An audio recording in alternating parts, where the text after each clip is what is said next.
Here comes the money. Here we go. Money talk. Here comes the money. Bonjour à tous, aujourd'hui nous allons voir quelle est la stratégie que j'applique sur Rollercoin pour pouvoir générer un maximum de puissance en très peu de temps et notamment par rapport à la quête hebdomadaire du Battle Pass. Alors pour le coup, il faut savoir une chose très importante, c'est qu'en fonction de votre aisance avec certains mini-jeux, vous aurez des résultats plus ou moins différents. Mais le challenge pour aujourd'hui est qu'on va utiliser simplement un minuteur. Voilà, on va utiliser un minuteur, un chronomètre en ligne, et je vais essayer de voir en 1 heure deux choses. 1, quelle est la différence de puissance que je vais générer. 2, quel est le nombre de mini-jeux que je vais faire. Alors pourquoi le deuxième critère est intéressant, c'est parce que, alors là on va faire le daily login. Lorsque vous allez ici, voilà, de jouer 150 mini-jeux. En réalité, il y a une mauvaise traduction, puisqu'en réalité, il ne faut pas seulement jouer 150 mini-jeux, mais il faut aussi les gagner. Parce que ce serait un petit peu trop facile, visiblement. Donc l'idée, c'est que si par exemple chaque semaine, puisque c'est toutes les semaines que ça se reset, je fais 150 mini-jeux, l'idée, et que j'en fais pas plus que ça, c'est d'utiliser la stratégie en termes d'énergie générée, temps utilisé, la plus intéressante selon moi. Et pour le coup, on utilisera le chronomètre et on va essayer de voir en fait, par exemple ici au niveau de ma puissance, on est à donc 2219 PHS, donc on essaie de retenir 2219 PHS, heure 0, et dans 1 heure, on va essayer de voir à combien je vais monter. Alors j'estime que ça sera probablement dans les 2005, j'espère, ou 2003, ou 2004, surprise, nous verrons bien. Alors, ce que moi je vais faire, la plupart du temps en fait, je commence systématiquement par Dr Hamster, peut-être 10 ou 15 fois d'affilée, et à partir du moment où est-ce que le cooldown de Dr Hamster en fait dépasse approximativement 30 secondes, c'est-à-dire le temps que Dr Hamster puisse se recharger, si j'ai la possibilité de faire un cryptonoïde, à ce moment-là je passe à Dr Hamster cryptonoïde, Dr Hamster cryptonoïde, vous me suivez? Puis lorsque le cooldown des jeux précédents commence à devenir lui aussi trop long, mais suffisamment pour que j'ai le temps de finir un 3e mini-jeu entre temps, on va rajouter Token Blaster. Et ensuite, on finira probablement par Crypto Hamster, mais généralement en 1 heure, c'est pas possible que je puisse faire 250 jeux.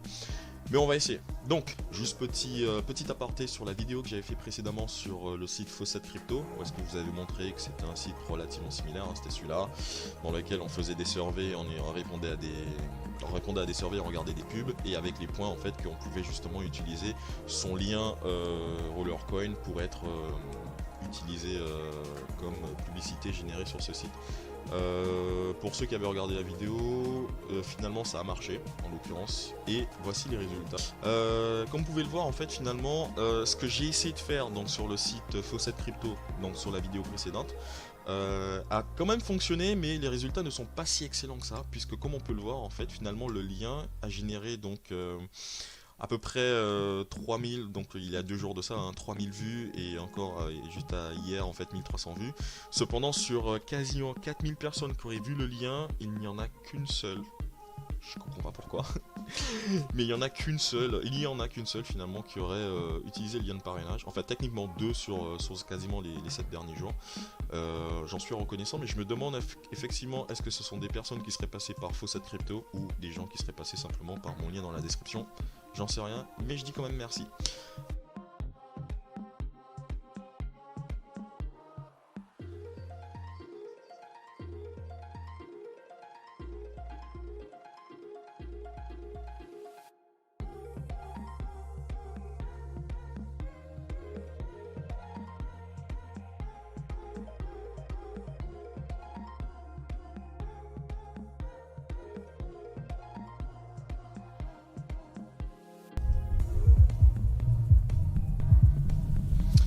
Et premier palier de PC débloqué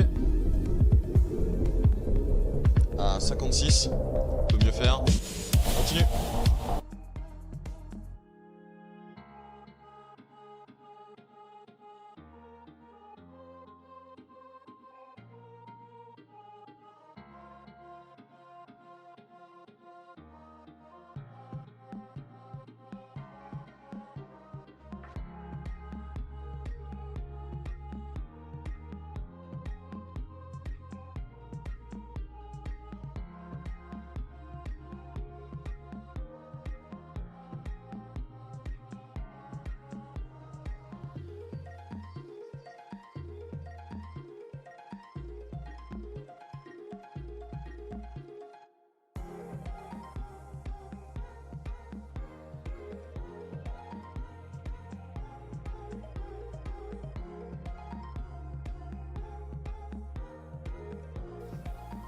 mettre sur pause.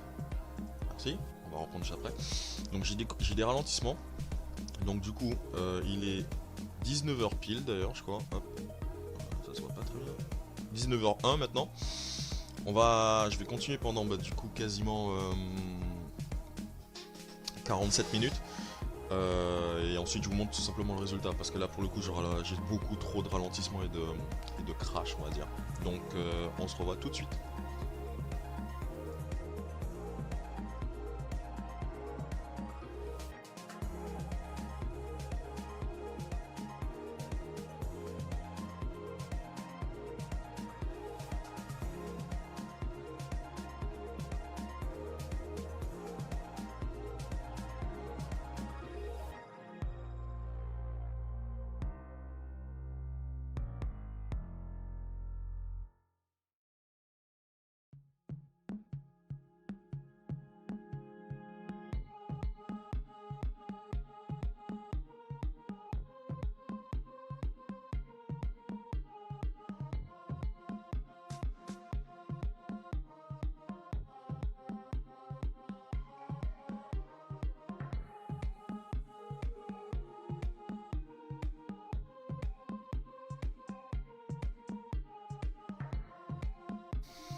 Ok, ça y est, bon, ça fait 1 heure, il est